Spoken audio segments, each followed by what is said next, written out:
Bueno, pues muy buenas tardes. Vamos a continuar con los quintos martes oleícolas. Esta tarde vamos a hablar fundamentalmente de sostenibilidad. Recuerdo que estas conferencias enmarcadas en los martes oleícolas forman parte de un proyecto mucho más amplio que impulsó la Diputación Provincial de Jaén y que estas conferencias, ya las 4 primeras se pueden ver, se pueden seguir en la Cátedra de Aceites de Oliva, Cátedra de la Caja Rural. Y hoy tenemos con nosotros a José Eugenio Gutiérrez y José Antonio Gómez Limón. Voy a hacer una breve presentación de los dos. Van a intervenir en este orden. Quiero antes de nada pues agradecerle en nombre de la Diputación Provincial de Jaén. He visto que tanto el diputado como el director del área están con nosotros, tanto Pedro Bruno como Sebastián Quirós. Y en nombre de la Diputación, como digo, agradeceros y también en nombre de la cátedra el que hayáis querido participar en estos martes oleicos. José Eugenio Gutiérrez Ureña es biólogo, actualmente es delegado territorial de SeoBirdLife en Andalucía y coordinador del proyecto Live Olivares Vivos. Ahora le estamos felicitando porque hemos conseguido porque es un logro colectivo de mucha gente, pero sobre todo el mérito es suyo. Se ha conseguido renovar por 5 años más un nuevo live sobre olivares vivos que va a ser sin duda muy beneficioso. En su carrera profesional ha trabajado en varios proyectos de investigación con la Universidad de Granada, la Universidad de Jaén y el Consejo Superior de Investigaciones Científicas, y ha participado como coordinador y profesor de diversos cursos de formación. Es autor de más de medio centenar de publicaciones científicas y divulgativas. Su labor profesional la ha desempeñado trabajando como consultor ambiental en el sector privado, en la administración ambiental pública y en organizaciones conservacionistas. Tiene una amplia experiencia en el diseño y dirección de proyectos LIFE y es un convencido de que el futuro de la conservación de la biodiversidad se juega en el mundo rural. Buena parte de su actividad profesional está relacionada con la promoción de la conservación del patrimonio natural a partir de enfoques innovadores y participativos dirigidos especialmente a los colectivos rurales. Se me ha pasado a decir algo que también es importante, es vecino mío porque es de Torredonjimeno, que no es un tema menor. José Antonio Gómez Limón, que es no solamente es un amigo y es un excelente investigador, pero además es una persona muy, muy comprometida con todo lo que tiene que ver con Olivar y quiero decir también con Jaén y con toda la iniciativa que desde Jaén impulsamos, ¿no? Es doctor ingeniero agrónomo por la Universidad de Córdoba, ha sido profesor titular y catedrático de Economía Agraria en la Universidad de Valladolid desde el año 98 al año 2009. Ha sido también investigador titular en el Instituto de Investigación y Formación Agraria y Pesquera de la Junta de Andalucía del 2009 al 2011, en el IFAPA. Actualmente es catedrático del Departamento de Economía Agraria en la Universidad de Córdoba y hasta la fecha ha desarrollado una intensa actividad docente e investigadora en temas de economía y política agraria. Ha sido investigador principal en 17 proyectos de investigación financiados en convocatorias competitivas, labor que ha generado una gran cantidad de publicaciones, tanto nacionales como internacionales, en revistas de alto impacto. Y asimismo ha actuado como coordinador de diversos convenios con instituciones, el propio Ministerio de Agricultura, la OCDE y la Comisión Europea, entre otros organismos, y también, por supuesto, con empresas. Bueno, pues os reitero, José Eugenio y José Antonio, el agradecimiento de la Diputación y de la propia cátedra. Y José Eugenio, cuando tú quieras. Ya sabéis que no tenéis que estar pendientes del chat, que yo voy a estar viendo lo que los participantes nos van indicando. Y si os parece, lo que hacemos es que cuando acabéis esas 2 intervenciones, pues yo trato de ver las preguntas que se han generado y os interpelo a los 2 de las cuestiones que nos han planteado. ¿De acuerdo? Muy bien, pues muchas gracias, Manolo, por tu presentación y muchas gracias también a la Diputación por poder intervenir en esta serie de conferencias de los martes oleícolas que yo creo que están resultando muy interesantes y están haciendo buenas aportaciones para el sector, ¿no? Yo voy a hablar un poco bueno, de cómo, bueno, como una vía de competitividad se puede construir, se puede basar a partir del valor medioambiental del olivar. Para eso voy a compartir eh, una pantalla aquí.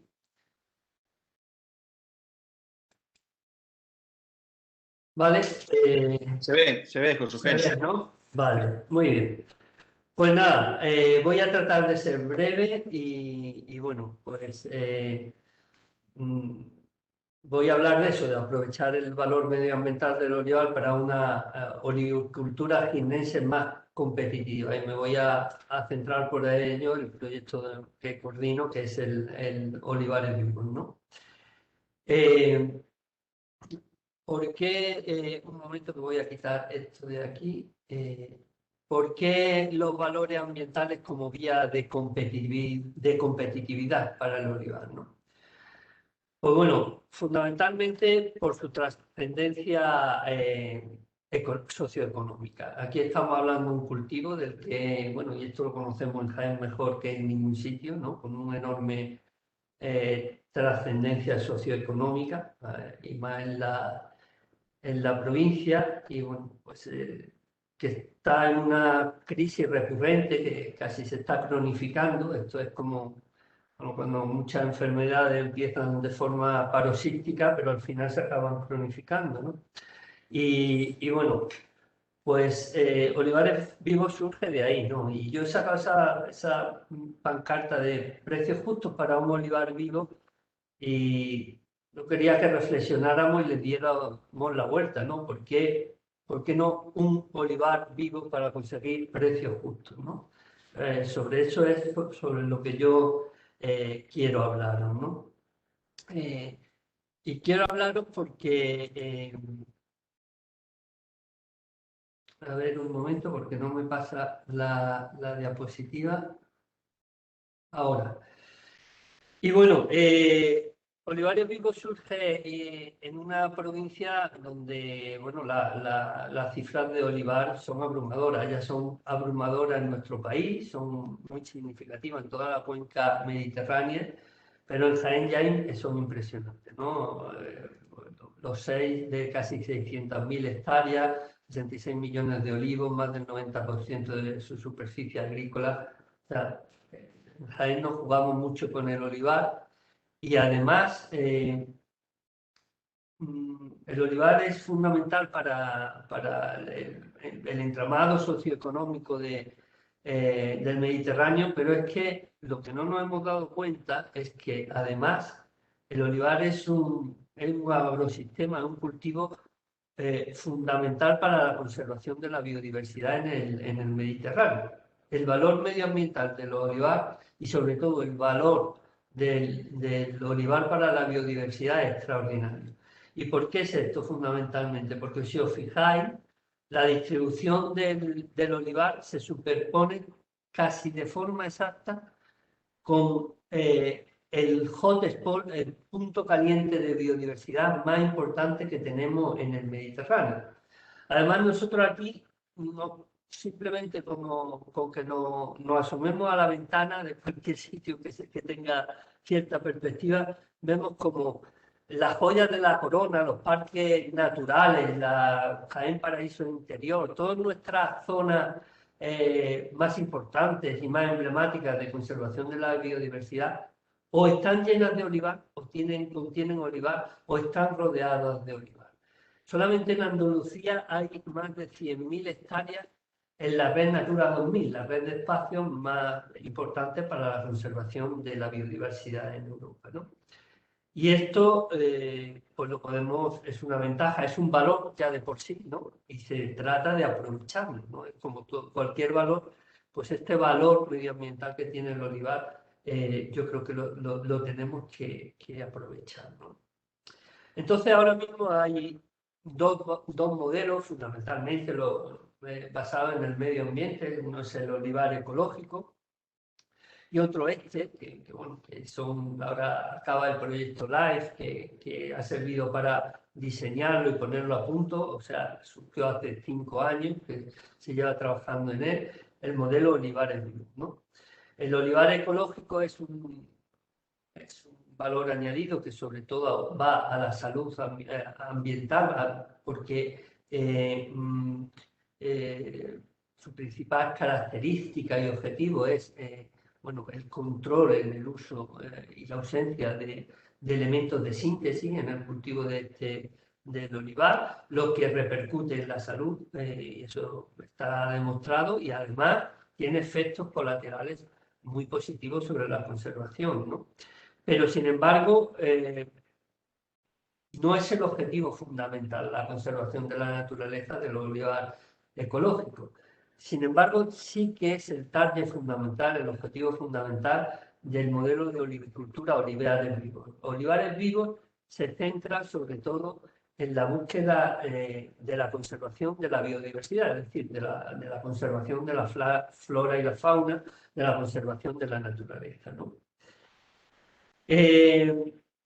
¿Por qué surge Olivares Vivos? ¿Por qué surgió Olivares Vivos? Bueno, porque el olivar tiene esa importancia ambiental, era un refugio de biodiversidad extraordinario hace unas décadas. Cuando yo era joven era un extraordinario refugio de biodiversidad y solo había que darse un paseo por el campo para comprobarla. Sin embargo, en las últimas décadas, sobre todo las décadas a partir de la década de los 90, pues ha perdido una buena parte de esta biodiversidad, ¿no? En ese periodo. Pero también sabemos, teníamos la intuición de que, y además, bueno, es lógico, desde el punto de vista ecológico, que el olivar tenga, aunque haya perdido esa biodiversidad, tenga un gran potencial para recuperar biodiversidad. Mucho más potencial que otros cultivos para recuperar biodiversidad, lo cual posiciona al olivar como un cultivo extraordinario o que parte con ventaja para tratar de trabajar y vender ese valor añadido de la biodiversidad, ¿no? Bueno, primero tendríamos que recuperar esa biodiversidad. Buena parte de nuestro olivar, bueno, una inercia productivista, muchas veces, en muchos sentidos, se ha desprovisto de esa biodiversidad y eso ha traído un viaje ambiental muy, muy importante, ¿no? El hecho de que se haya perdido la biodiversidad no es algo que lo perciban los propios agricultores, que, bueno, cuando le preguntan, ellos son los primeros que se dan cuenta que ahora hay menos pájaros, ¿no? Que el principal barómetro, el termómetro de la biodiversidad, ¿no? Ahora te lo dicen, ¿no? Se oyen menos pájaros, pero además es un hecho contrastado, ¿no? En Silverline hemos seguido las poblaciones de aves en el olivar y, como digo, en los años 90 se produjo un desplome impresionante que llevó a unos niveles increíbles, ¿no? En algunas especies redujeron su población hasta en un 70%, ¿no? Incluso se produjeron extinciones locales. Bueno, eso de ya que se decía, cada mochuelo a su olivo, ya tiene que ser a su olivar como mínimo, porque el mochuelo desapareció de muchos de nuestros olivares. Además, esto es una cosa que perciben los olivareros, ¿no? En una encuesta que hicimos a principios del proyecto, había una percepción mayor de la crisis ambiental que de la económica. Es verdad que estábamos en un escenario bueno de precios, ¿no? Pero en ese momento había más agricultores que anteponían la crisis ambiental a la económica, ¿no? Ahora hemos repetido la encuesta en este año y ya no sale tan así, ¿no? Ya hay tan preocupados están como la crisis, por la crisis ambiental como por la crisis económica, ¿no? Y luego también lo que nos dimos cuenta en esa encuesta es que los olivareros tampoco estaban muy contentos con esta forma de producir, ¿no? Ellos se estaban dando cuenta de que están perdiendo suelo, de que están destrozando un poco el medio ambiente, o sea, el medio ambiente de su olivar, ¿no? Y muchos de ellos, casi un 70%, apostarían por un modelo productivo, ¿no? Cuando dicen, les preguntan, ¿y si le ayudara a la paz? Ese porcentaje sube al más del 90%. O sea, yo creo que estábamos también en un buen escenario para abordar un cambio, un ensayo de un modelo alternativo de olivicultura, ¿no? Pero es que además esto es básico porque esta crisis ambiental tiene sus repercusiones agronómicas, ¿no? Y bueno, es por un principio básico de la ecología, una agricultura que no tiene en cuenta los servicios ecosistémicos. Los servicios ecosistémicos de regulación son los servicios que nos hacen que se controlen las plagas, que se mantenga la fertilidad del suelo. Esos servicios ecosistémicos, sin ellos, la agricultura se vuelve insostenible, porque lo que hace es que tú pierdes esos servicios de la naturaleza, los tienes que suplir con insumos. Encima, si tienes que utilizar muchos insumos, que los insumos no tienen oscilaciones de precios, sino que cada vez valen más caros, cada vez valen más caros los productos fitosanitarios, cada vez vale más caro el agua, pues se vuelve insostenible, ¿no? Siempre decimos que eso, que trabajar a favor de la naturaleza es mucho más rentable que hacerlo en contra, ¿no? Y además esto es algo que se nota, y además se nota desde el espacio, ¿no? El Guadalquivir, que no debería ser un río turbio, es uno de los ríos más turbios de toda Europa. Y se produce fundamentalmente esa turbidez, que además se ve con fotografías de satélite, como en la desembocadura del Guadalquivir se produce esta mancha. Esto es todo tierra fértil de nuestro olivar. Mayoritariamente es tierra fértil de nuestro olivar. Este Guadalquivir, cuando hay un episodio fuerte de lluvia con ese color chocolate, por ahí se nos van miles y miles de millones de toneladas de nuestro mejor suelo, ¿no? Y esto además, bueno, pues antes se maquillaba con el arado, pero ahora se muestran patentes en nuestros olivares de Jaén, ¿no? Cuando empiezan los olivos a caerse ya a las cárcavas que se forman. Cárcavas que, me acuerdo alguna de estas cárcavas cuando era pequeña, era un niño que la saltaba de un salto y ahora pues caben autobuses, ¿no? Eso es, y esa es algo que acaba de esa forma tan manifiesta, tan patente, tan fuerte. Ese problema empieza de una manera mucho más silenciosa, ¿no? Y empieza por la desaparición de los servicios ecosistémicos. Uno de ellos es que nos proporcionaban las cubiertas herbáceas, ¿no? Que las cubiertas herbáceas, pues lo que hacían era que protegían al suelo y pues evitaban esa pérdida de suelo, ¿no? Además, eso, yo voy a ir muy rápidamente, de esto de los servicios ecosistémicos y de la crisis de los peajes medioambientales que tiene una intensificación sin sentido de la agricultura, podríamos hablar muchísimo, pero bueno, es que esa pérdida de servicios ecosistémicos ya también se está traduciendo en pérdida de producción y hay modelos que ha hecho el CSIC donde de seguir perdiendo suelo también pues, estima una pérdida de productividad del olivar bastante grande, ¿no? Que va a ser mucho más suave y va a tardar más tiempo en los olivares de campiña, pero que en los olivares de montaña va a ser mucho más rápido, ¿no? Las cubiertas herbáceas no hacen que cuando llueve los arroyos vayan así en vez de llenos de tierra, ¿no? O sea, que hacen que se aproveche mucho mejor el agua de lluvia, ¿no? También hay otro muy importante que es el control natural de plagas. Esto está ahora de moda en los cultivos más modernos de invernadero, donde la lucha biológica es ahora mayoritaria, ¿no? Y se maneja, bueno, hay ya empresas especializadas que crían insectos auxiliares para llevar al campo. En el invernadero, bueno, puede ser, ¿no? Aquí necesitamos antes crearle un hábitat, ¿no? Si tú sueltas, como si nos suelta a nosotros en medio de un desierto, ¿no? Estamos ahí, pero vamos a durar poco. Hay que crearle un hábitat, ¿no? A esos insectos auxiliares.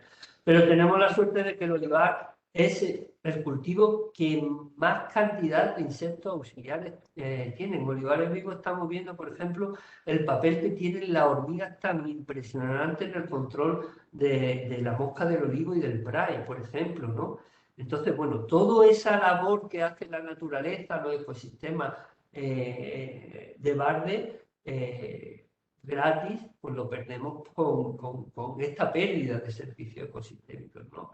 La verticilosis, ¿no?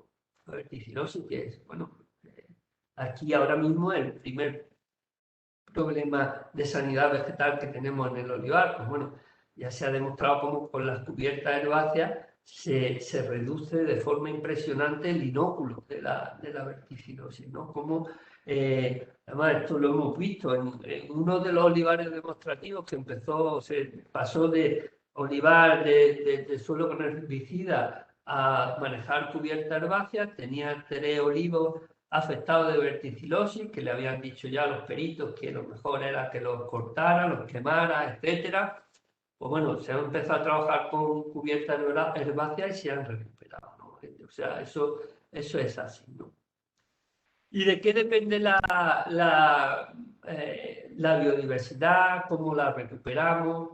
Eso lo hemos estudiado en olivares vivos, que, bueno, pues estudiando además todo basado en una base científica. Entonces nosotros para diseñar el modelo de olivares vivos lo que hemos hecho es coger 20 olivares demostrativos, 20 control por toda Andalucía y estudiar. O sea, nosotros lo que hicimos aquí en esta diapositiva al principio, un esfuerzo impresionante para determinar qué biodiversidad tenía en ese olivar, en esos 40 olivares, y para eso pues analizamos más de 300.000 registros de campo y bueno, al final lo que hicimos es que en 20 de ellos, 20 de esos 40, implantamos los ecoesquemas o las medidas agroambientales de olivares vivos y en otros 20 no, que sirvieron de control, ¿no? Si os dais cuenta en esta diapositiva, este fue la medida de la biodiversidad preoperacional y esta fue la que se hizo después de haber aplicado todas estas medidas agroambientales, ¿no? Como si veis, ya había algo muy interesante que nos salía, que es que en el primer estudio, aplicando el mismo esfuerzo, obtuvimos 255.000 registros de campo. Después de aplicarlo a los esquemas de olivares vivos, pues ya tuvimos 339.000. Esto ya nos daba una idea de que el modelo podía funcionar, ¿no? ¿Cuáles han sido las principales enseñanzas de todo este trabajo, ¿no? Pues bueno, la biodiversidad del olivar depende mucho de la cubierta herbácea. La biodiversidad, como las casas, se construye desde el suelo, ¿no? Entonces es fundamental la cubierta herbácea. El 10% se puede recuperar de las especies que se han perdido, se pueden recuperar simplemente con la cubierta herbácea, y luego creando elementos, restaurando los elementos improductivos del olivar, se puede llegar a un 20% más. O sea, es posible recuperar más del 35% de las especies en el olivar, ¿no? Con estas prácticas agroambientales, ¿no? También esto nos ha servido para demostrar con base científica y no con meras palabras, ¿no? que el olivar, ese valor que yo hablaba al principio de el olivar tradicional, el valor que tiene el olivar como refugio de biodiversidad, pues ya está demostrado, ¿no? En esos 40 olivares, solo en esos 40 olivares, hemos encontrado 180 especies de aves, ¿no? Es el 30% de las aves que hay en la península ibérica. Esto es para darse cuenta todavía el refugio que representa el olivar y la importancia. Por eso, pues desde Europa, pues, bueno, se están dando cuenta de este gran valor que tiene el olivar, ¿no? 60 especies de hormigas, que es el 20% de los taxones ibéricos, 200 especies de abejas, 200 abejas, de abejas en el olivar. O sea, es una cifra impresionante. Esto cuando los expertos bueno, que trabajan con abejas solitarias han conocido estos datos, que además están generando mucha producción científica, pues están asombrados, ¿no? Pero es que hay más de 750 especies de flora. Entre ellas, seguramente lo habrán oído, una nueva especie que se descubrió en un olivar, una nueva especie para la fauna, ¿no? Esa es la cara de la moneda. La cruz es que evidentemente hay mucha diferencia de biodiversidad entre unos olivares y otros, ¿no? Entonces, bueno, esa es la parte mala, ¿no? Hay olivares, evidentemente, que están muy mal de biodiversidad, pero la buena noticia es que en esos olivares se puede recuperar rápidamente biodiversidad, ¿no? Porque de todo este análisis que hemos hecho, yo diría que lo más importante habla de toda la recuperación de biodiversidad que ha habido en solo 3 años. En solo 3 años hemos recuperado un 7% de especies, que es bastante desde el punto de vista ecológico, dado el periodo de tiempo, pero es que se ha incrementado la abundancia de flora y fauna en estos olivares, con el modelo olivares vivo, en casi un 20%, en solo 3 años, como yo digo. Pero es que lo bueno es que los olivares que partían de menor biodiversidad, para entendernos, los que estaban más machacados, los que llevaban más tiempo sin cubierta herbácea, ahí el incremento de biodiversidad ha sido mucho mayor, ¿no? Porque es que la recuperación de especies ha llegado a superar el 12% y la abundancia se ha incrementado en más de un 70%. Y esto pues nos da una idea, además una idea científica y una idea cierta del potencial que tiene el olivar para recuperar biodiversidad. Además, también hemos descubierto que se puede recuperar también esa biodiversidad en fincas pequeñas. No hace falta actuar en fincas de mediano tamaño, sino que en fincas que hemos de 2 hectáreas que teníamos también se puede recuperar biodiversidad. Entonces, bueno, pues esto sigue siendo un reto muy importante. ¿Y todo esto cómo lo hemos hecho, ¿no? ¿En qué consiste estos ecoesquemas o estos esquemas agroambientales? ¿Qué medidas incluye el modelo Olivares? Fundamentalmente son 3. Trabajar las cubiertas herbáceas. O sea, las cubiertas herbáceas las trabajamos desde el punto de vista agronómico. Esto la gente mucho dice eso, que es dejar la hierba. No, es gestionar la hierba de manera que tengamos cubiertas funcionales que nos conserven el suelo, que nos eviten esa pérdida de suelo, que nos aumenten su fertilidad y que, bueno, y que siempre las controlemos para evitar competencia con el olivo, ¿no?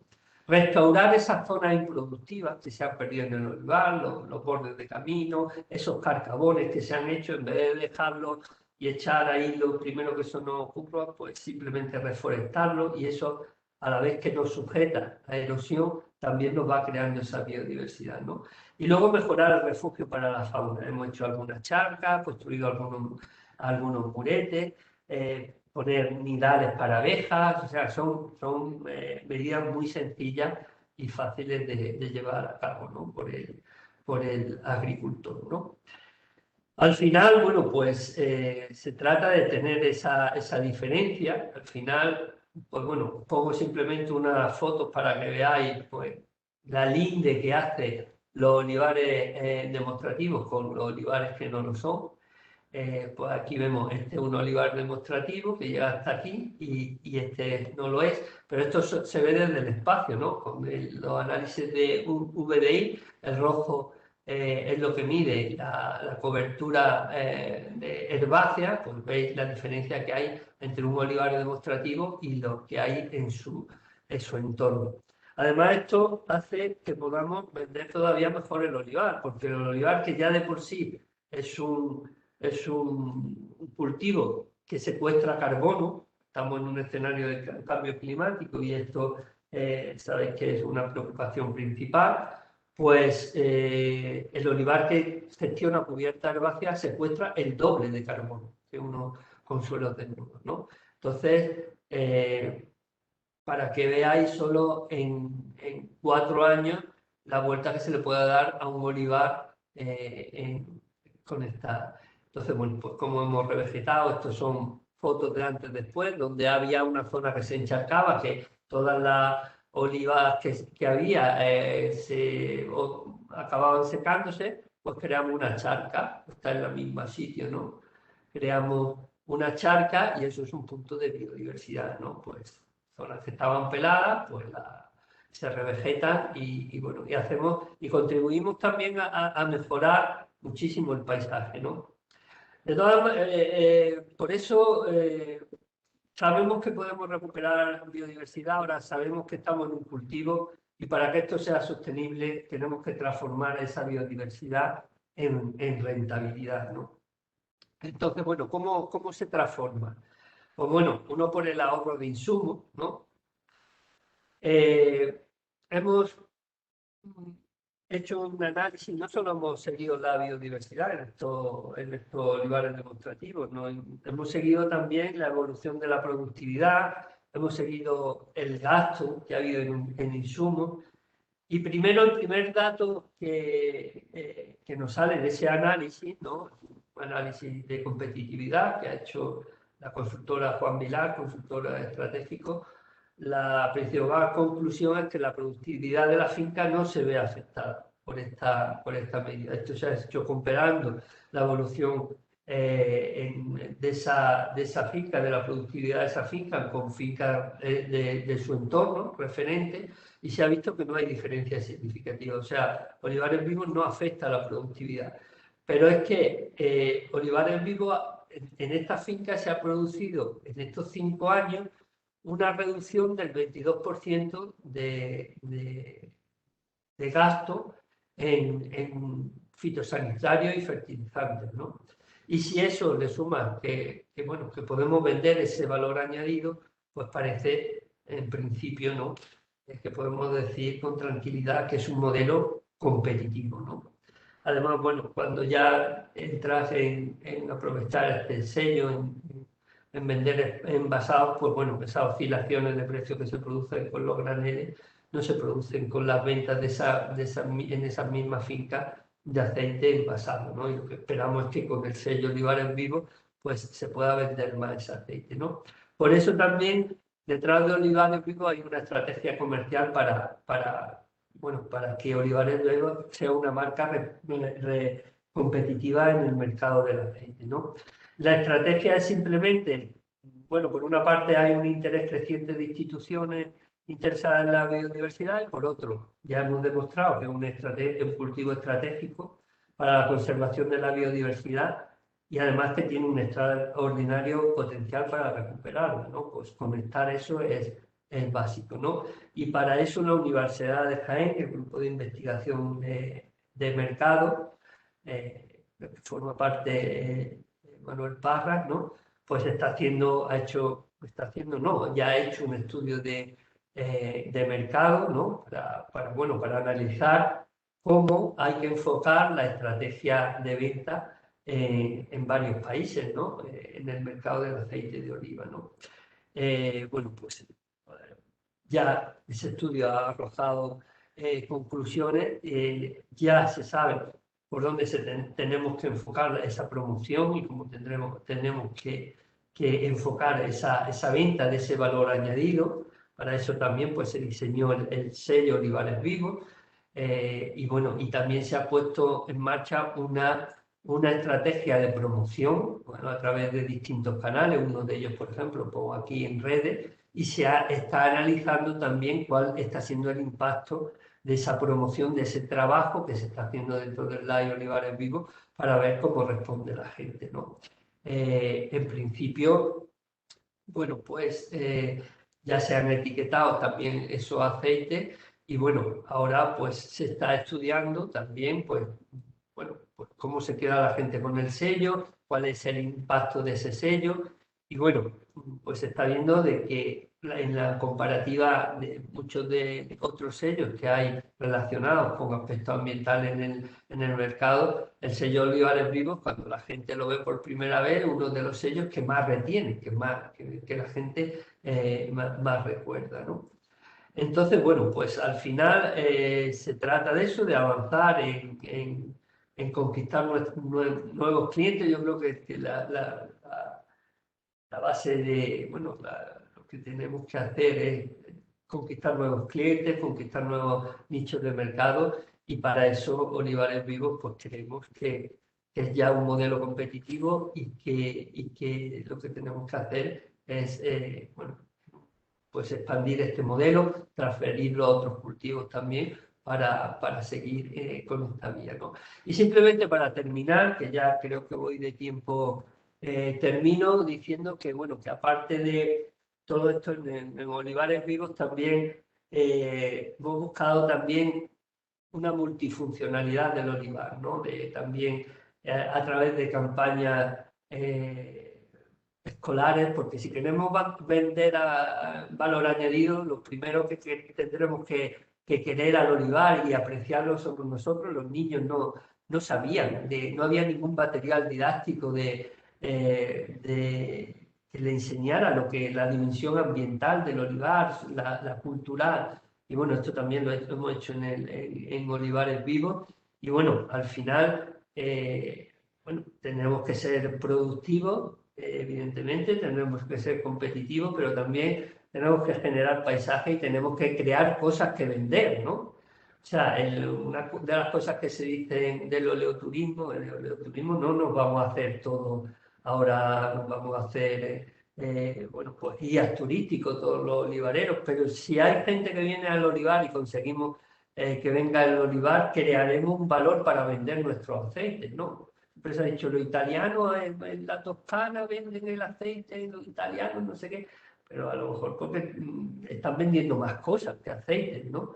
Pues yo creo que tenemos un potencial enorme para vender mucho más que aceite, además de vender aceite extraordinario, y que esa vía del valor añadido pues es una vía básica que tenemos que promocionar, porque todo el olivar no se puede modernizar, no se puede, sino que hay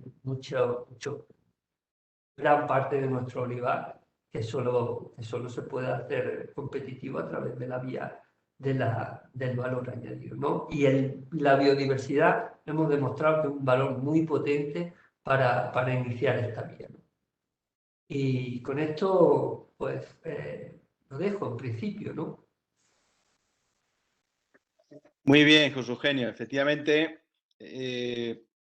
muchas gracias por tu presentación.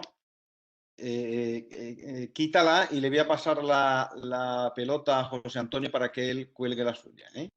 Muy bien. La detengo ahora mismo. Ah, perfecto. Ya Pues me parece que puedo. Eso es. ya José Antonio creo que puede presentar la suya, ¿eh?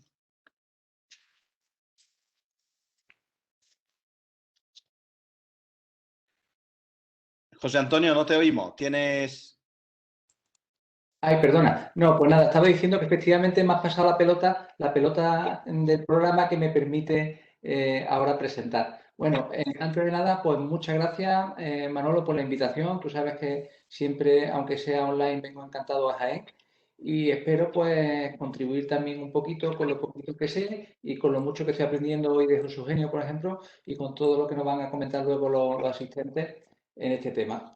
Venga, sin más, voy a hacer, digamos, voy a compartir la pantalla y voy a hacer, digamos, visible la presentación, que le he puesto un título un poquito así llamativo, como este. ¿Quién y cómo debe pagar por la mejora de la sostenibilidad ambiental del olivar? Y voy a dar ya una respuesta negativa. No tiene por qué ser el olivicultor. A mí me da un poco de pena que cuando hay charlas sobre sostenibilidad, sobre cuestiones medioambientales, muchos olivareros dicen, no, eso no va conmigo, eso no me interesa. Y yo creo que sí debe interesarle, ¿por qué? Pues porque forma parte de su negocio. Y cuando hablamos de sostenibilidad, al fin y al cabo, estamos hablando de dinero, estamos hablando de rentabilidad.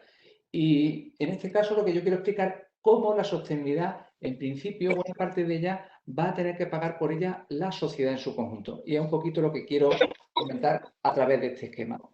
Mirad, los olivareros con vuestro olivar, básicamente, oigo algún poquito de retorno. No sé si alguien tiene el micrófono abierto. ¿Vale? Venga, gracias. Estaba diciendo que los olivareros, con su actividad productiva, todo el mundo sabe que lo que hacen es producir aceite de oliva, un producto magnífico, estupendo, pero no solamente hacen eso cuando hacen su actividad productiva. ¿Por qué? Pues porque producen, a la vez que aceite de oliva, producen otras muchas cosas. Por ejemplo, ya nos ha dicho José Eugenio, la gran cantidad de biodiversidad que se produce. Hay olivareros que producen mucha diversidad, otros producen menos, ¿vale? ¿Por qué? Pues porque su forma o sus técnicas y prácticas agrarias permiten más o menos biodiversidad. También hacen conservación del suelo. José Eugenio también nos ha enseñado cómo hay agricultores que permiten que haya cárcava y otros agricultores que tienen su suelo en perfectas condiciones. También se genera paisaje. Ya sabéis que el paisaje de olivar pues, está ahora mismo como candidatura a Patrimonio Inmaterial de la Humanidad en la UNESCO y de hecho es un activo que tiene también el olivarero o que contribuye el olivarero. Y también captura CO2 que permite la estabilidad climática. Y por último, no menos importante, también contribuye a la vitalidad de los pueblos, la vitalidad rural. No obstante, en esta presentación, este tema tan importante, yo no voy a hacer hincapié, ¿vale? Y me voy a quedar centrado en estos bienes, ¿vale? Que son de carácter ambiental, ¿vale? Y la idea que quiero comentaros es que son bienes porque la sociedad los demanda, la sociedad los disfruta. Y lo que quiero contaros hoy es cómo la sociedad paga por ello o debería pagar por ello y cómo el olivicultor debe aprovecharse de esa disponibilidad a pagar de la sociedad pues para contribuir y producir más biodiversidad, producir más conservación de suelo, más paisaje, más captura de CO2. Mirad, el aceite de oliva, los economistas le decimos que son bienes privados. ¿Y por qué decimos que son bienes privados? Pues porque permiten su intercambio en los mercados. ¿Qué es lo que hacen los olivareros a través de sus cooperativas, a través de la almazara? Pues básicamente lo que hacen es que venden ese producto a los consumidores y los consumidores a cambio pues reportan, digamos, un dinero y de esa manera se genera una rentabilidad para la actividad de olivar. Pues mirad, cuando estamos hablando de estos bienes que he señalado en el cuadro en verde, es lo que se llama técnicamente los bienes públicos. Y son bienes porque la sociedad los demanda, la sociedad en su conjunto los disfruta, pero tienen un problema, que no hay un mercado de biodiversidad donde se pueda comprar y vender biodiversidad, ¿vale? Entonces, ¿qué es lo que ocurre? Que los olivareros proporcionan todos estos bienes públicos a la ciudadanía se beneficia de ellos, pero no existe un mercado para remunerarlo.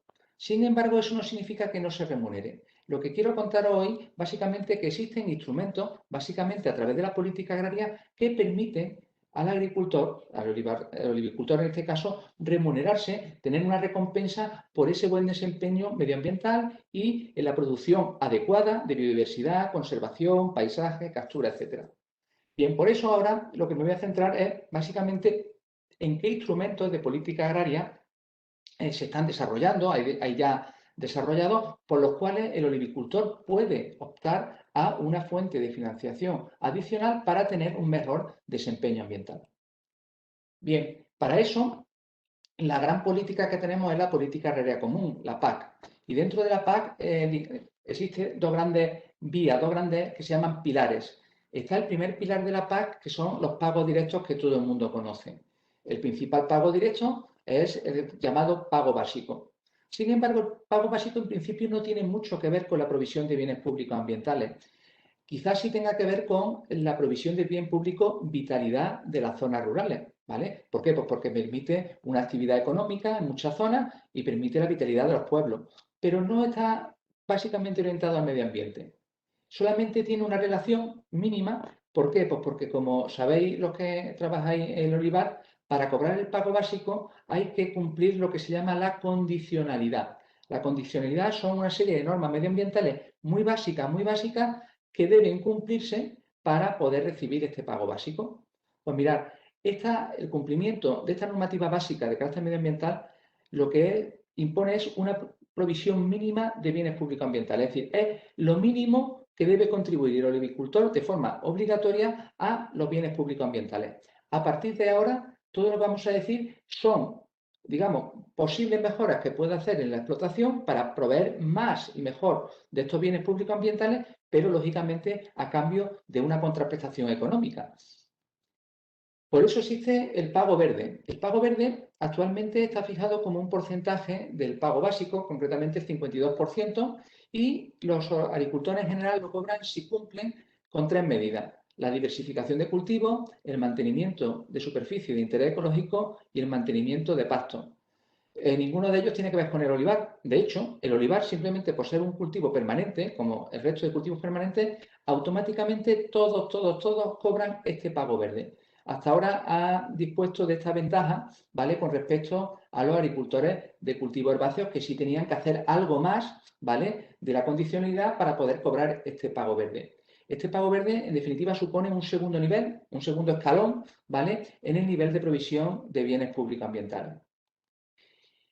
Y por último, estarían unos instrumentos que ya no vienen del primer pilar de la PAC, no es un pago básico, no es un pago directo, sino que vienen del segundo pilar, del pilar del desarrollo rural. Y concretamente estamos hablando aquí de las medidas de agricultura ecológica y las medidas de agroambiente y clima. Este, como vamos a ver luego, supone ya un tercer escalón, un mayor compromiso ambiental del olivicultor, que por supuesto no es gratis, sino que supone también, o se hace a cambio de una mayor contraprestación por parte de la sociedad a través de un pago específico.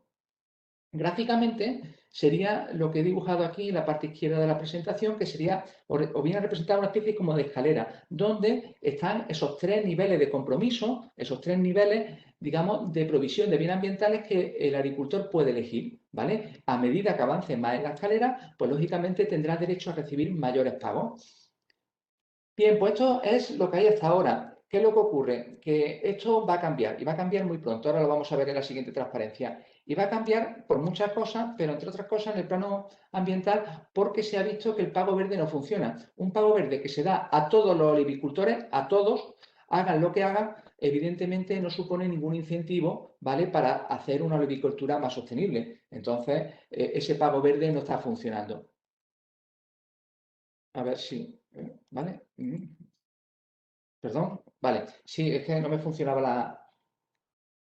la transparencia. Entonces, lo que va a hacer la nueva reforma en cuanto a la política agroambiental es hacer un nuevo diseño de estos pagos verdes, ¿vale? Y lo va a dividir en 2 tipos de programas, lo que se llaman los ecoesquemas, ¿vale?, y los programas del segundo pilar, que ya hemos visto que son las medidas de agricultura ecológica y las medidas de agroambiente y clima. Vamos a explicar un poquito también esto. No obstante, comentar dónde estamos ahora mismo en esta reforma. He dicho que va a ser inminente. Pues mirar, la reforma lleva ya gestándose más de 3 años. Lo que pasa es que con el tema del Brexit todo se ha retrasado. Hasta que no se ha salido el Reino Unido de la Unión Europea, no se ha podido fijar el nuevo presupuesto ya sin el Reino Unido, no se ha podido avanzar en la reforma. Pero ya en diciembre pasado ya hubo por fin presupuesto, ¿vale? Y al haber presupuesto ya se ha retomado la negociación. De hecho, se espera en primavera de 2021, ya, ahora voy a contarlo, concretamente el día 26 y 27, el próximo fin de semana, se reúne lo que se llama el trílogo, es decir, la Comisión, el Consejo y el Parlamento Europeo. Y ya se supone que después de esa reunión ya saldrá un acuerdo final de la PAC para toda la Unión Europea. Con ese acuerdo, los Estados miembros, y en este caso España, podrán elaborar lo que se llaman los planes estratégicos, donde se va a traducir la normativa europea y se va a concretar para cada país. Lógicamente, esto no se prepara de un día para otro y en el caso de España se lleva ya 2 años elaborando el plan estratégico. Pues bien, este plan estratégico se espera que esté al menos en plan borrador en otoño de 2021. También, dentro de muy poquito, el 11 de junio, va a haber una reunión del Ministerio con las comunidades autónomas donde también se espera que este borrador salga ya muy maduro y, digamos, se cierre ya, digamos, las grandes dudas que van a generar o que está generando actualmente la reforma de la política agraria. Este borrador Europa tendrá que aprobarse y, si Dios quiere, en primavera, dentro de un año, en mayo de 2022 aproximadamente, estará aprobado y tendremos todo lo que queda de 2022 para preparar, hacer la nueva normativa de la PAC que entrará en vigor en 2023. ¿Vale? Entonces, ahora sí podemos confirmar que esto ya no es el lobo que viene, sino que ya sí, en 2023 va a entrar en vigor la nueva PAC y todo lo que vamos a ver ahora ¿vale? Pues va a entrar en vigor. ¿Y qué es lo que va a cambiar? Pues mirar, el esquema cambia. ¿Cambia? ¿Por qué? Pues porque el primer escalón ahora ya se llama nueva condicionalidad reforzada, ¿vale? Donde se suponía que se iba, digamos, ese primer nivel, digamos, para poder cobrar el pago básico, que ahora se va a llamar pago básico para la renta, pero para cobrar el pago básico se van a reforzar, se van a poner, digamos, mayores obligaciones. Pero no se asuste nadie, no se asuste nadie porque no es para tanto. Lo único que afecta la condicionalidad reforzada en el caso de Olivar es que hasta ahora, la única diferencia es que hasta ahora había obligación de tener una cubierta vegetal de 1 metro en las calles de Los Olivos para aquellos recintos con mayor de un 15% de pendiente. Pues bien, ahora esa exigencia, digamos, se ha vuelto más estricta porque se va a hacer exigible para todos los recintos con más de un 10% de pendiente. Pero estamos hablando de 1 metro de cubierta, ¿vale? O sea, que estamos hablando de un requisito bastante básico que yo creo que no genera ningún obstáculo ni debería generarlo para cualquier olivicultor. La gran novedad viene en que se cambia, se eliminan el pago verde y van a aparecer el programa ECO, lo que se llaman los ecoesquemas, ¿vale? Que van a ser, digamos, muy parecidos, pero no iguales a las medidas de agroambiente y clima. Y vamos a explicarlo poco a poco para que entendamos un poco en qué consiste esto, que va a entrar en vigor ya mismo. No obstante, por el gráfico anterior podría parecer que da igual un ecoesquema, agroambiente, que se trata de lo mismo. Pues no se trata exactamente de lo mismo y quiero que todo el mundo sepáis por qué. Pues mirad, aquí están señaladas en esta tabla las mayores diferencias. Primero, los ecoesquemas solamente podrán cobrarlo los agricultores que ahora se van a llamar los agricultores genuinos, es decir, los que cobran derecho de pago básico. Nada más que los derechos de pago básico van a poder cobrar ecoesquemas. Sin embargo, las medidas de agroambiente y clima sí la pueden cobrar otros agricultores que no cobren pago básico, ¿vale? Otra diferencia, para mí la más importante, es que el ecoesquemas, ¿vale? Los pagos por ecoesquema vienen directamente del primer pilar. Eso se llama el FEAGA. Y es, digamos, la parte gorda de la PAC, ¿vale? Concretamente, estamos hablando en España de 4.900 millones de euros al año, ¿vale? Mientras que las otras medidas de agricultura ecológica y agroambiente y clima se financian por un fondo, un hermano pequeño, ¿vale? De la PAC, el segundo pilar, que es el FEADER, que solamente dispone de 1.100 millones de euros al año. Entonces, con esto quiero decir que los ecoesquemas pueden tener potencialidad de estar bien financiados, mientras que los del segundo pilar va a ser difícil buscar financiación para ello. De hecho, fijaros, el gasto mínimo de estos fondos del FEAGA y del FEADER para ecoesquemas todavía está por decidir, se va a decidir este fin de semana. Está la cosa entre el 20 y el 30. Yo me apostaría que se va a quedar en un 25%. Un 25% de esos 4.900 millones de euros al año en España se van a invertir en ecoesquemas. Va a haber dinero para ser sostenible, ¿vale? O un poquito más sostenible en base a fondos públicos. Para agroambiente y clima y para agricultura ecológica va a haber un 30% del FEADER, pero un 30% de una cantidad mucho más pequeña, es decir, que ahí va a haber más limitaciones. Más diferencia, los ecoesquemas se van a cobrar a través de un sistema anual, es decir, que tú puedes cobrar ecoesquemas y adoptar los compromisos de ecoesquema este año y el año que viene, porque pase lo que pase, a lo mejor no lo quieres adoptar. Entonces, viene con periodicidad anual. Sin embargo, los agroambiente y clima y agricultura ecológica, si firman un compromiso, ese compromiso tiene que ser por al menos 5 años. Es, digamos, un poquito más rígido en ese sentido. Otra diferencia importante de los ecoesquemas es que permite lo que se llama la cuantía de los pagos se puede hacer por lucro cesante, es decir, por cuánto le cuesta al agricultor implementar esas técnicas agrarias, ¿vale? Pero también se puede hacer a través de lo que se llama un pago incentivador. Un pago incentivador significa que me da igual lo que le cuesta, yo le voy a pagar más y le voy a pagar lo que haga falta para que la implemente. Sin embargo, en la medida de agroambiente y clima y de agricultura ecológica, por la normativa europea no se permite ese pago incentivador, solamente se puede pagar a los agricultores lo que le cuesta, en teoría, implementar todas esas medidas. Bueno, voy un poquito más rápido, de hecho no me voy a parar mucho en cuanto al tema de la elegibilidad ni de la aplicación. Son más detalles técnicos que no me interesan. Lo único, por lo que acabo de decir, que en principio veo que los ecoesquemas van a tener un impacto más fuerte y va a ser, digamos, un instrumento aparentemente bastante potente para mejorar la sostenibilidad del olivar en la provincia de Jaén y en toda España. ¿Y qué son los ecosquemas? Después de que os he vendido, digamos, con esas características también, pues mirad, los ecosquemas son simplemente una ayuda en base a un pago anual que puedan recibir aquellos agricultores que voluntariamente se comprometan a cumplir con una serie de prácticas agrícolas beneficiosas para el clima y para el medio ambiente. Luego veremos qué prácticas. En principio, esas prácticas pues, deben dar respuesta a necesidades ambientales, ¿vale? ¿Y qué necesidades ambientales va a haber en olivar? Pues, lo hemos dicho, básicamente biodiversidad, básicamente conservación de suelo, básicamente captura de CO2. Pues van a ser prácticas encaminadas a esas necesidades ambientales. Y todo esto se tiene que recoger en el plan estratégico de la PAC, que ya he estado diciendo que el Ministerio de Agricultura, junto con las comunidades autónomas, están discutiendo y están acordando. Y que pronto, pues saldrá ya, digamos, a la luz pública para saber cómo quedan definitivamente.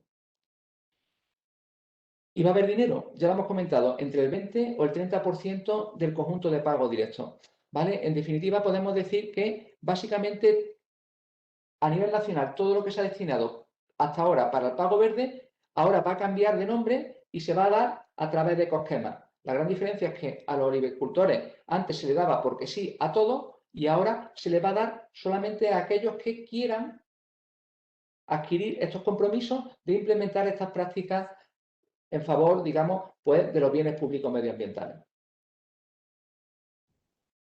En febrero de 2021, el Ministerio de Agricultura, lo que pone ahí mapa, Ministerio de Agricultura, Pesca y Alimentación, hizo una propuesta que era bastante compleja porque hablaba de 8 ecosquemas diferentes. Había un ecosquema de pastoreo extensivo, que no tiene nada que ver con nosotros, otro de manejo de pastos, tampoco tiene nada que ver, rotación de cultivos, me refiero a cultivo herbáceo, por eso está en gris, porque no nos interesa, y había un ecosquema que sí ya le afectaba al olivar, que era el ecosquema de agricultura de precisión.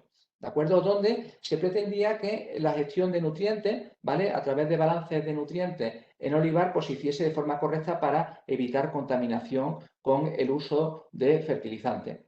También había otro esquema, el esquema 5, que era de práctica alternativa a la quema de los restos de cosecha y de poda, ¿vale? Y daba como alternativa, pues, el uso de estos restos para cubiertas vegetales inertes, para la valorización energética e incluso para el compostaje. Un sexto ecosquema era el del uso sostenible de fitosanitarios, ¿vale? Con la idea, digamos, de hacer una producción integrada y, en definitiva, que el uso de fitosanitarios, en general de agroquímicos, no genere contaminación ni pérdida de biodiversidad. El ecosquema 7, que era para prácticas de mejora de la conservación del suelo mediante cubiertas vegetales vivas en cultivos leñosos. Todo esto apadrinado por Olivares Vivos, que ha asesorado al Ministerio y ha inspirado al Ministerio en todas estas cuestiones de cultivos leñosos.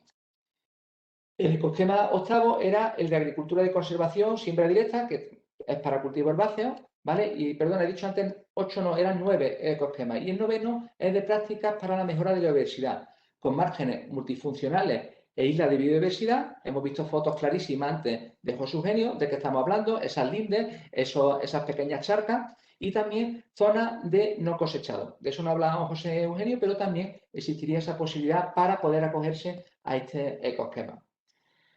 Pues bien, esta propuesta pues, ha sido discutida y está siendo discutida y tiene sus problemas.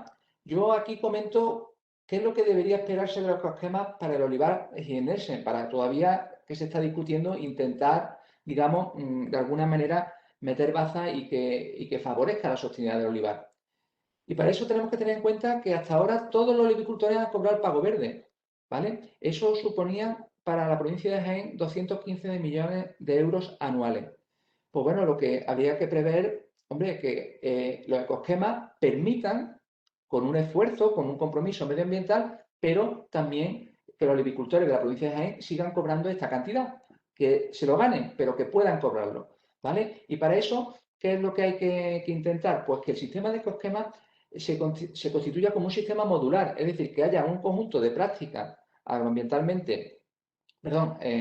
ambientalmente sostenibles y que se puedan acoger a 1, a 2, a 3 prácticas y en función de cuántas prácticas tú implementes en tu explotación, lógicamente el sobre de ecosquema, el dinero que cobres por ecosquema vaya aumentando.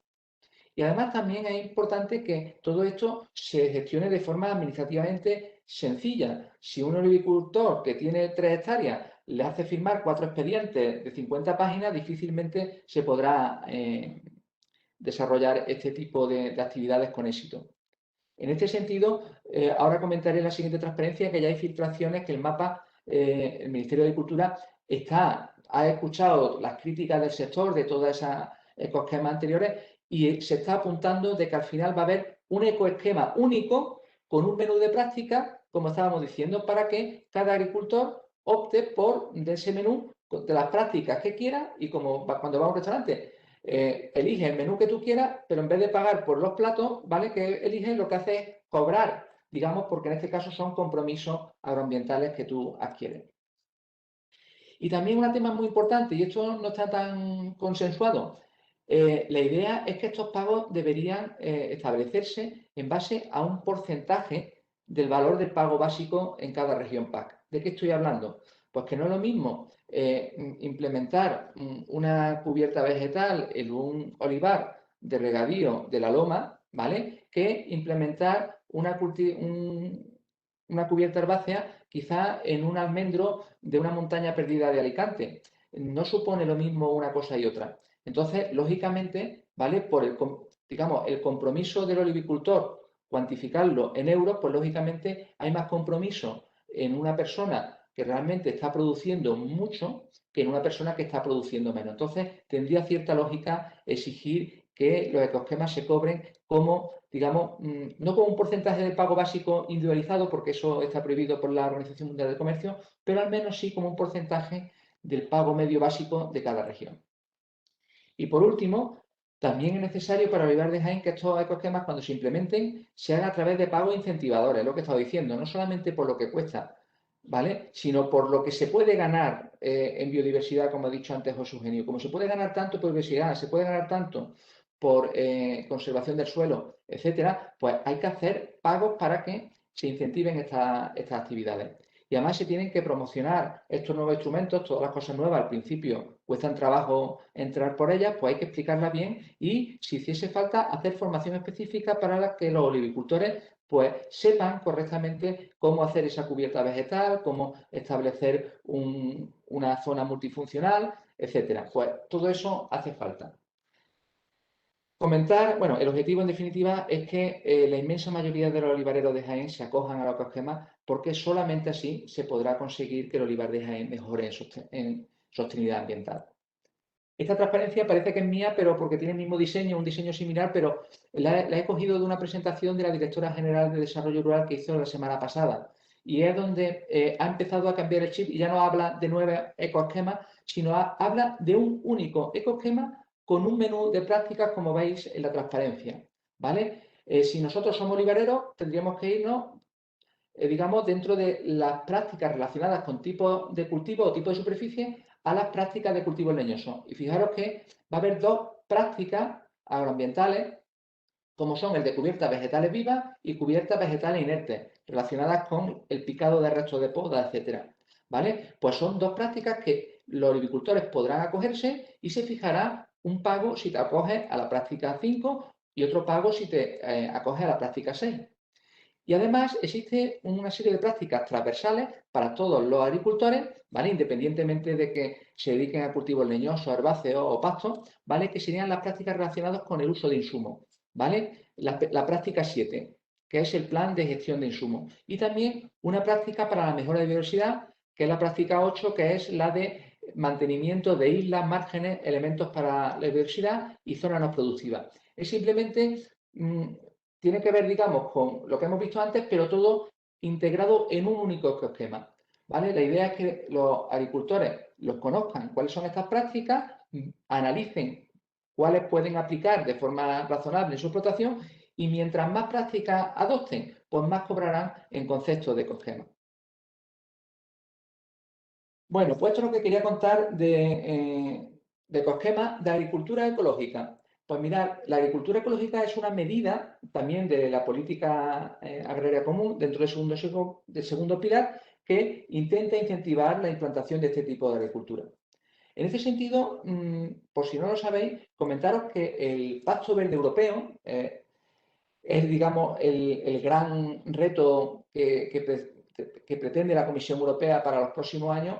Quiere que para el 2050 Europa sea una zona de economía neutra en emisiones de carbono, ¿vale? Dentro de esta gran estrategia medioambiental se incluyen las estrategias más localizadas en la agricultura, que son la estrategia de la granja a la mesa y la estrategia biodiversidad.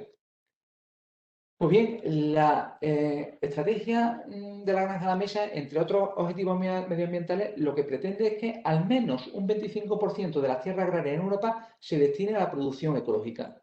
La verdad es que es un reto importante y difícil. Y difícil porque, mirad, en España ahora mismo solamente el 9,3% de la superficie agraria útil se destina a agricultura ecológica. Si nos vamos a olivar, ¿vale? Hay 200.000 hectáreas de olivar ecológico que no llegan a ser ni siquiera el 8% de todo el olivar. Es decir, que hay un gran reto. ¿Cómo se va a llegar a esa cifra del 25%? Pues lógicamente tiene que haber una apuesta decidida por parte de las autoridades públicas en base a subvenciones, en base a incentivos para que los olivicultores, en este caso los agricultores en general, pues den este paso para transformarse en agricultores ecológicos.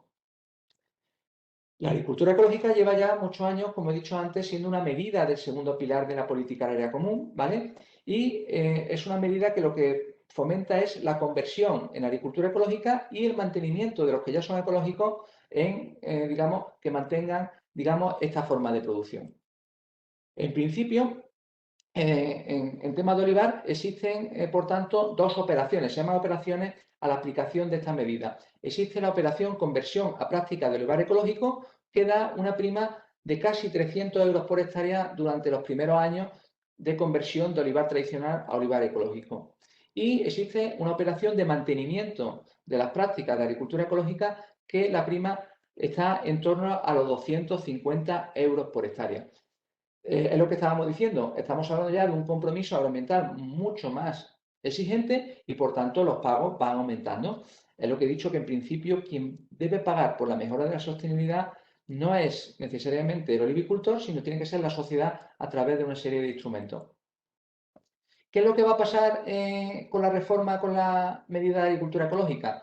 Pues que se va a continuar y en teoría debería dotarse de mayor presupuesto para ir consiguiendo esos objetivos del 25% de superficie para el 2050.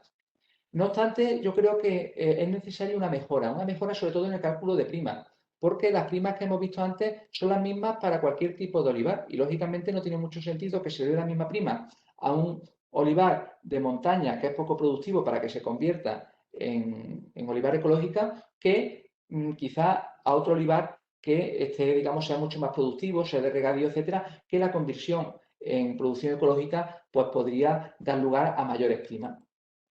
También hace falta coordinar la medida de agricultura ecológica con los ecosquemas que hemos visto antes. Mirar, antes lo ha dicho de forma muy educada José Eugenio, yo lo voy a decir de forma un poco más bruta, la agricultura ecológica es magnífica, eso no lo discute nadie, pero existe olivicultura ecológica con suelo desnudo, porque lo que dice la agricultura ecológica es que no se pueden utilizar insumos químicos, de síntesis química, lo cual es muy bueno para el medio ambiente. Pero no solamente hace falta eso, hace falta más cosas si queremos seguir mejorando la sostenibilidad. ¿Vale? Entonces, aparte de no utilizar agroquímicos de síntesis, con síntesis, pues hay que conservar el tema de cubiertas para poder darle biodiversidad al olivar. Y eso, en eso no se centra muchas veces la agricultura ecológica. Por eso es conveniente que se combine la agricultura ecológica con los ecosquemas. De hecho, una propuesta razonable sería decir que no se puede acoger a una medida de agricultura ecológica si no te has acogido también al ecosquema y has implementado también pues, toda una serie de medidas de cubiertas vegetales. No obstante, como ya he dicho, la agricultura ecológica forma parte del segundo pilar de la PAC y el problema que va a tener es que, digamos, se nutre de la caja pobre de la PAC y entonces va a ser difícil, ¿vale?, aumentar el presupuesto. Ese va a ser otro gran reto que tendrán las autoridades de buscar más dinero para poder, digamos, impulsar la agricultura ecológica en un futuro. Y ya para terminar, digamos, este gran bloque estarían las medidas agroambiente y clima. Mirar, en principio ahora mismo existen una serie de medidas concretamente la medida de sistemas sostenibles de olivar, que son para los recintos de olivar con más de un 8% de pendiente, pero son aquellos que se sitúen en cuencas vertientes para el consumo humano, ¿vale? Para embalses de consumo humano o en red Natura 2000. Básicamente, los requisitos de estas medidas tienen que ver sobre todo con la conservación del suelo, sobre todo con cubiertas vegetales. Estaría muy en línea con lo que, digamos, propone Olivares Vivos para mejorar la biodiversidad. En principio, las primas de esta medida agroambiente y clima están entre 110 y 280 euros en función, pues, de determinadas características técnicas de los compromisos. Si la calle es de 1,8 o de 3,6 de ancho, si se aplican herbicidas, si se aplican los restos de poda, etc. La otra medida agroambiente y clima que existe ahora mismo en Andalucía es la agricultura de montaña con orientación ecológica en olivar, que pueden cobrarla aquellos olivicultores que estén certificados en agricultura ecológica y que su olivar tenga una pendiente media superior al 20%. En este caso, la prima sería de 114 euros por hectárea, adicional a lo que ya cobra por agricultura ecológica. ¿De acuerdo? ¿Por qué? Pues porque además de agricultura ecológica, lo que se pretende con esta medida es que en estas zonas de montaña pues haya cubiertas vegetales. Repito, las cubiertas vegetales no son exigidas por la agricultura ecológica y es un fallo que tiene la agricultura ecológica para poder decir que realmente es auténticamente sostenible y que auténticamente proporciona biodiversidad. ¿Y cuál va a ser el futuro de las medidas ambientales? Pues en este caso yo le veo un futuro complicado en el sentido de que lo más normal es que se integren en los ecoesquemas que hemos visto antes. Realmente los dos medidas ambientales estas tienen mucho que ver con las cubiertas vegetales y esas cubiertas vegetales se van a incluir en los ecoesquemas como hemos visto, ¿vale? Y además eso permitiría, al ser, digamos, parte de los ecoesquemas, que se pudiesen aplicar a cualquier tipo de olivar, no como ahora que parece que solamente se puede aplicar al olivar ecológico y solamente a el olivar de montaña. De esta manera se podría aplicar a todo el olivar. Y además lo que sí se podría proponer, y creo que es el momento de proponerlo, que dentro de la medida agroambiental y clima, igual que existe la medida de agricultura ecológica, se pudiesen implementar algún otro tipo de medida con su pago correspondiente para producción, por ejemplo, biodinámica, que ahora mismo no cuenta con ningún respaldo oficial, o con algún tipo de certificación como la que propone Olivares Vivos, que contrastadamente mejora la sostenibilidad. Yo creo que ahí sí sería un tema de negociación interesante. Y bueno, hemos hablado de subvenciones, subvenciones y subvenciones, pero me gustaría comentar bueno, que la sociedad, a través de la política agraria, tiene que financiar a los olivicultores que mejoren su sostenibilidad, que mejoren la sostenibilidad del olivar. Pero no solamente eso. También José Eugenio me ha puesto un caso perfecto con Olivares Vivos de lo que se llama la comoditización de los bienes públicos.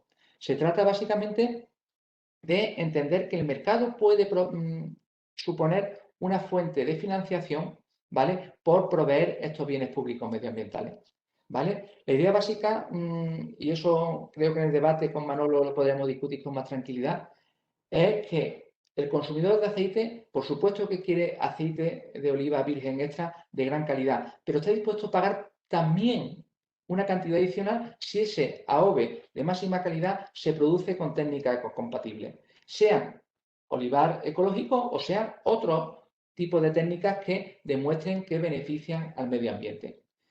Y esto no lo digo yo, el AOVE ecológico ha estado manteniendo una media de precio superior a los 4 euros por litro estos últimos años, que incluso los precios han estado tan bajos. Es decir, que ese diferencial de precio puede suponer otra vía para el olivicultor para rentabilizar de alguna manera esa provisión de bienes públicos que puede hacer. Y con esto ya casi termino, solamente comentar para si alguien quiere en el debate, y sobre todo lanzo el debate hacia Manolo Parras, que en esto es el mayor experto, y es hasta qué punto el consumidor, aparte del aceite de oliva virgen ecológico, si puede permitir otros sellos o certificaciones ambientales. ¿Tiene capacidad para entenderlo, para pagar por ello? ¿Vale? ¿Tendría también sentido ligar las denominaciones de origen o la IGP, en este caso de Jaén, a atributos ambientales? ¿Tendría sentido? Pues lo dejo también ahí de debate. A mí el problema que me da es que el consumidor final, pensemos en un consumidor final alemán, que no conoce ni siquiera el olivar, como se le sature de información, va a ser complicado transmitirle todos estos atributos. Yo creo que desde el sector tenemos que discutir primero internamente cómo certificar la sostenibilidad ambiental, cómo certificar la provisión de bienes públicos por parte de olivar para poder comoditizarlo, es decir, para poder venderlo en el mercado, ¿vale? Junto con el aceite de oliva y obtener una rentabilidad. Bueno, y ya el epílogo, esta es mi última transparencia. Lo he dicho, el conjunto de la sociedad se beneficia de una provisión adecuada de bienes públicos ambientales por parte de los olivicultores. Pero no nos olvidemos, y esto lo digo sin que se enteren muy lejos de aquí, pero mirar, al final son los olivicultores y su familia los máximos beneficiarios. Los máximos beneficiarios porque cuando tienen una explotación ambientalmente sostenible van a tener una explotación rentable en el futuro. Y además porque van a vivir en un lugar mejor. La explotación la va a tener cerca de casa y si sus explotaciones son ambientalmente sostenibles van a vivir en un lugar mejor. Y eso, ¿vale? Que no se enteren fuera porque parece que estamos pidiendo para los olivicultores y no estamos pidiendo para el conjunto de la sociedad. Pero que el olivicultor también se favorece, es el que más se favorece de la mejora ambiental del olivar. Venga, pues con esto acabo y me quedo, digamos, a disposición de los comentarios que aparezcan en el debate. Muy bien, pues muchas gracias a los dos. Han sido dos magníficas exposiciones. Yo no tenía dudas porque conozco a los dos ponentes y sé que iban a dejar el pabellón muy alto, ¿no? Bueno, no hay de momento en el chat, no he visto que haya, pero bueno, yo me he sentido aludido y entonces voy a hablar de algunas cuestiones, ¿no? En primer lugar, yo creo que es una excelente noticia, ahora que no nos oye tampoco mucho olivarero, ¿no?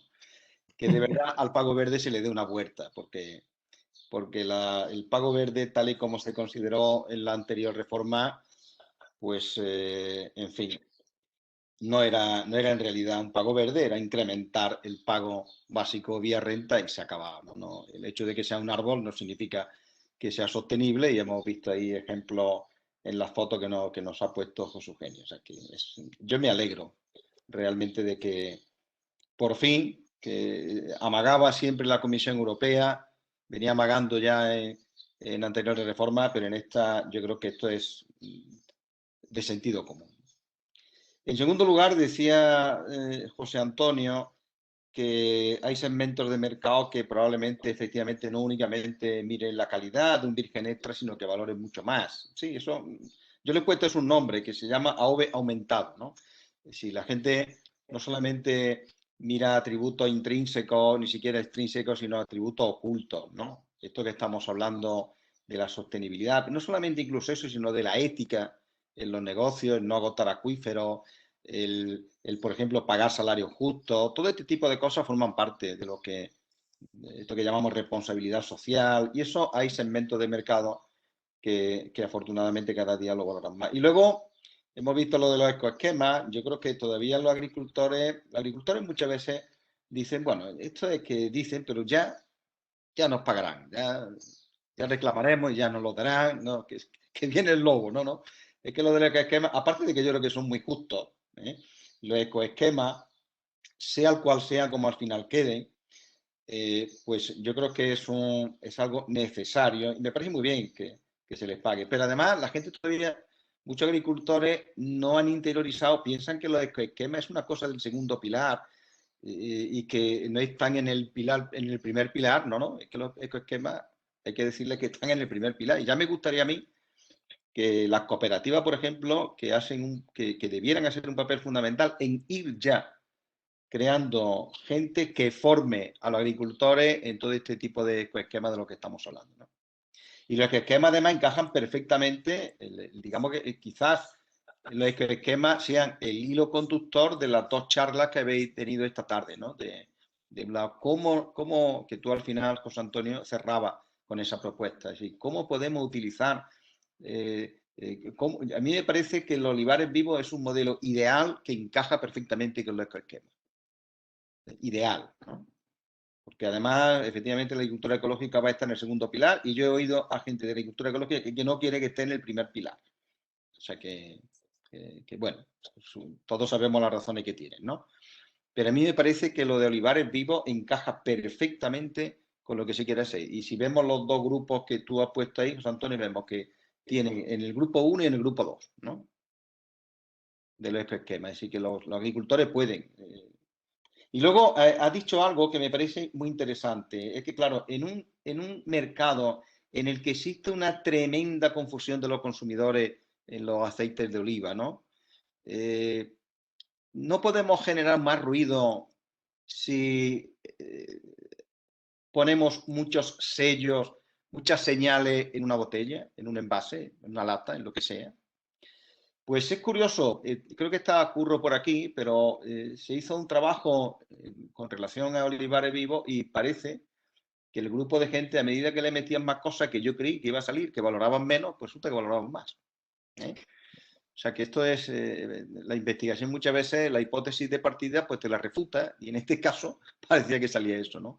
Lo que sí está claro es que la gente lo que tiene que apostar seguramente para posicionarse con algún sello.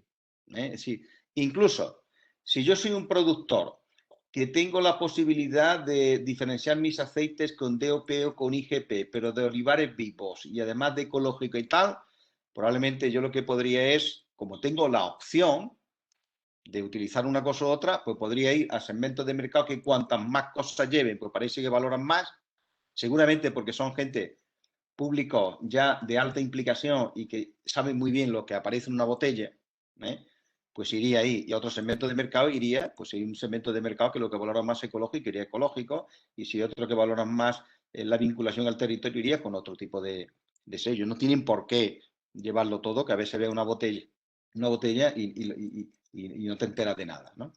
Pero en esa investigación salió precisamente ese tema, ¿no? Bueno, yo no quiero tampoco dar otra charla, que hoy erais vosotros los que tenéis que darla, ¿no?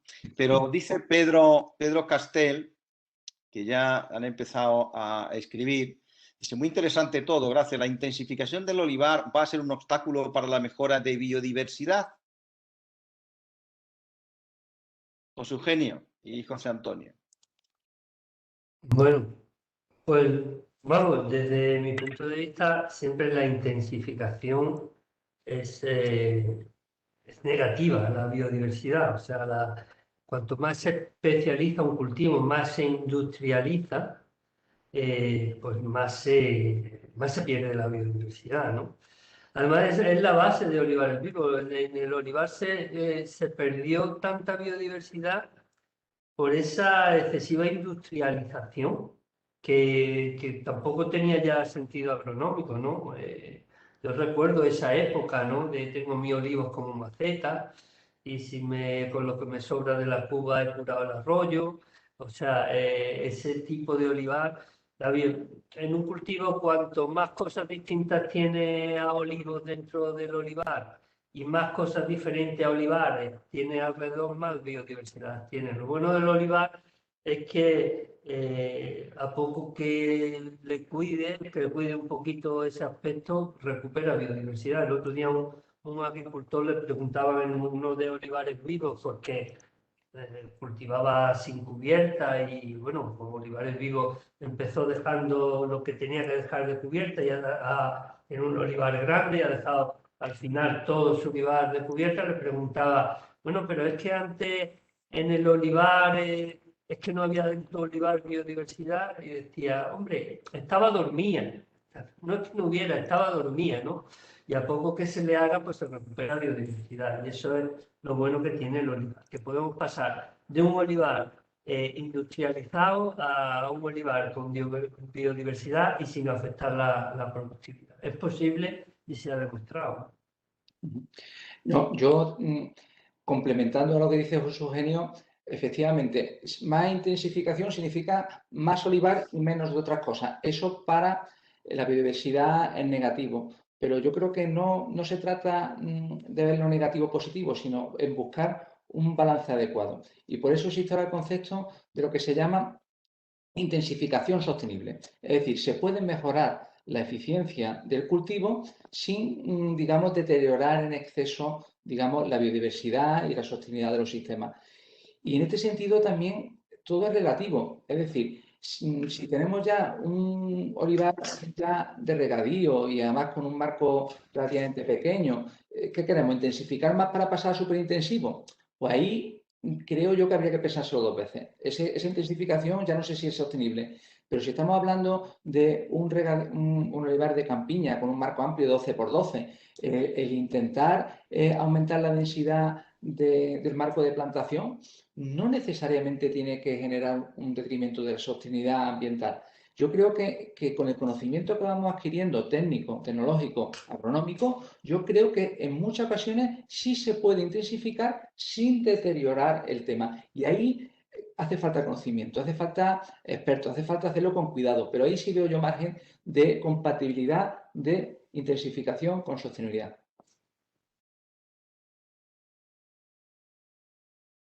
No se te oye, Manolo. Ah, perdón.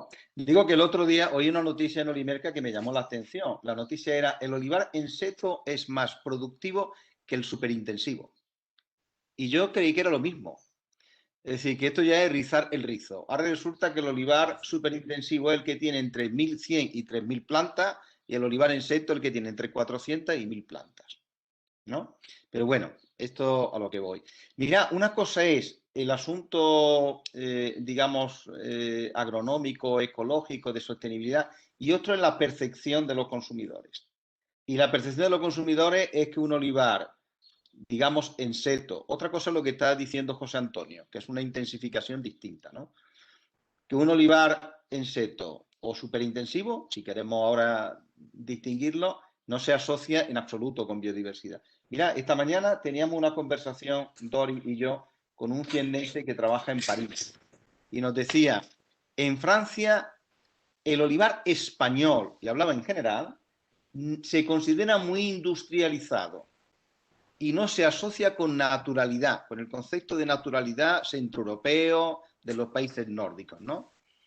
Esa es la imagen que tienen del olivar español en general. Algo tendremos que hacer para cambiarla, ¿eh? Porque los segmentos de mercado a los que antes aludíamos no van a adquirir aceite que provenga de España, porque consideran que todo el olivar pues, es de este tipo. Sellos como el de olivares vivo, como ecológico y demás, biodinámico, pues van a ser los que busquen esta gente, porque son unas señales que le indican que ese tipo de olivar no es el olivar que ellos piensan del olivar español. Es decir, que eso es una cuestión también de la percepción que tienen los consumidores, ¿no? Pedro Castel nos plantea dos cuestiones más. Una es sobre los esquemas y dice, bueno, esto es lo de siempre, ¿no? ¿Cómo se van a controlar a los agricultores? Porque, hombre, esto de la condicionalidad no se cumple en muchos casos y no conocemos que los multen, ni que le quiten las ayudas, ni cosas de este tipo, ¿no? Bueno, ¿qué pensáis, Antonio? Bueno, yo creo que han estado discutiendo si al gato había que ponerle un cascabel, una campana. Han decidido que cascabel, ahora hay que ponérselo, ¿no? Efectivamente, va a ser difícil controlar, pero bueno, se supone que las nuevas técnicas de teledetección, incluso por drones, pues permitirán, digamos, ser más eficientes en ese control. Pero sin duda que habrá gente que no cumpla, sin duda habrá sanciones. Y bueno, será un tema de aprendizaje conjunto de olivicultores y de administración, pero efectivamente ese es un gran reto.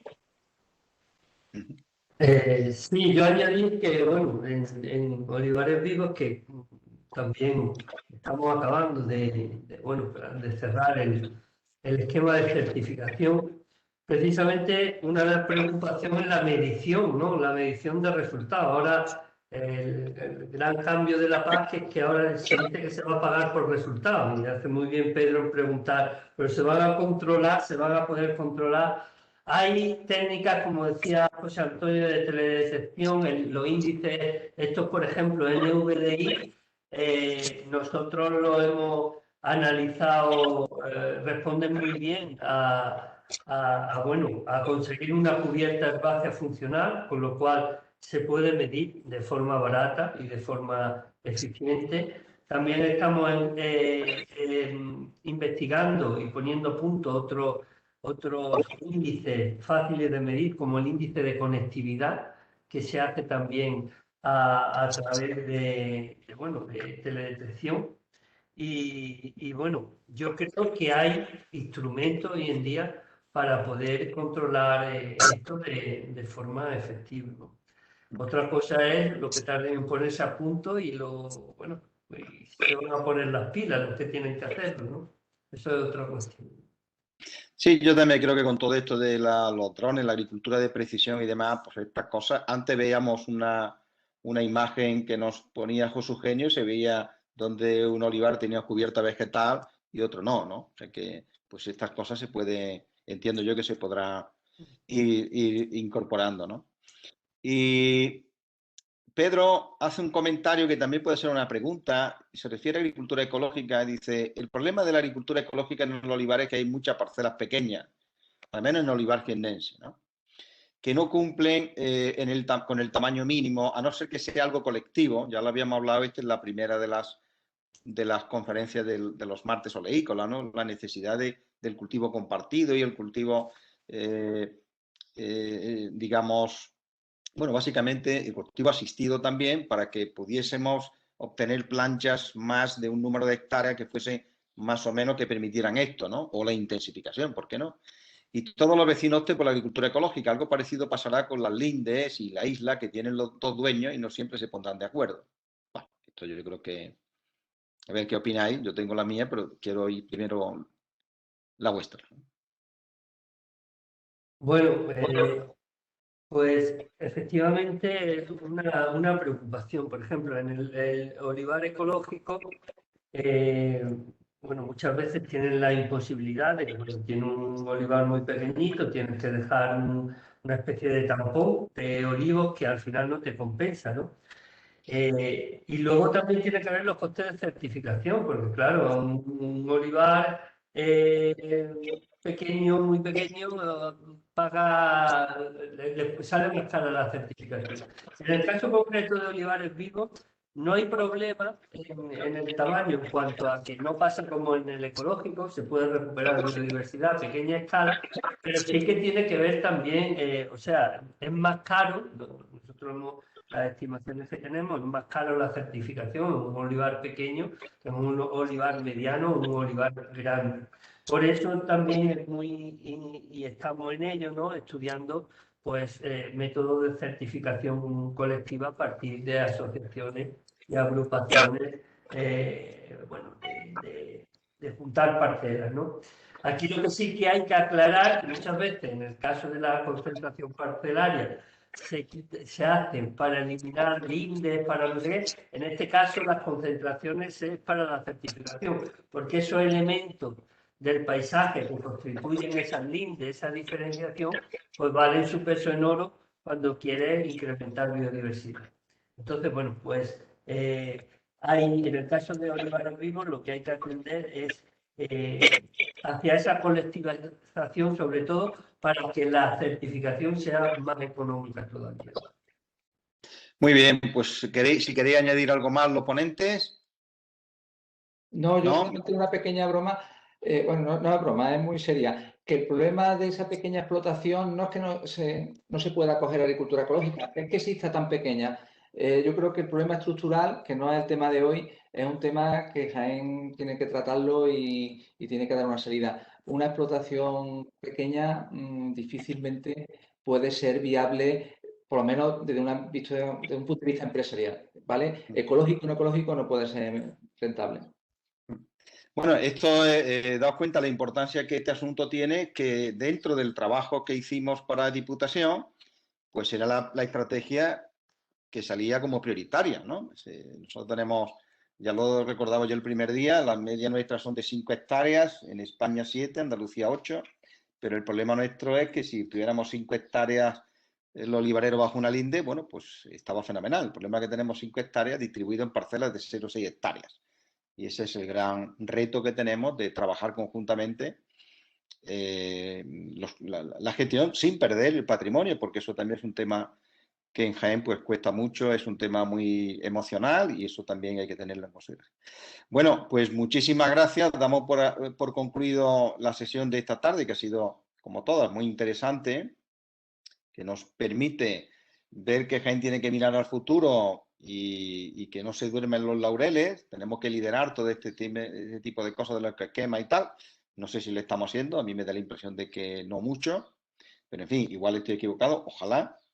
Y tengo que deciros algo antes de despedirnos, y es que en la semana que viene, el día 1, teníamos previsto hablar de intensificación y el día 8 de oleoturismo, pero vamos a cambiar la secuencia, de manera que el día 1, semana próxima, hablaremos de oleoturismo y el día 8 hablaremos de intensificación. ¿De acuerdo? De todas maneras, bueno, pues eso ya rectificaremos en el programa, pero para que no solamente los que estéis aquí, sino el resto, pues se enteren, pero lo vamos a hacer de esta manera y ya daremos cumplida información. Muchísimas gracias a los que nos han acompañado esta tarde y muchísimas gracias a los dos ponentes que han estado estupendos. Un fuerte abrazo. Un abrazo. Hasta luego. Muchas gracias a todos. Un abrazo. Adiós. Hasta luego.